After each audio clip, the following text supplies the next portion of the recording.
We're calculating for overclocking on this voltage detector in an Arduino Leonardo.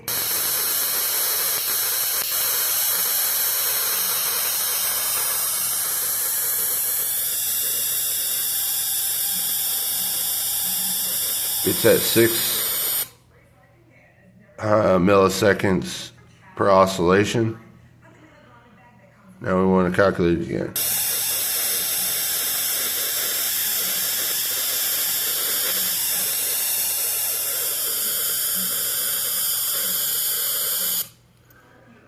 So it looked like it was doing that at double speed.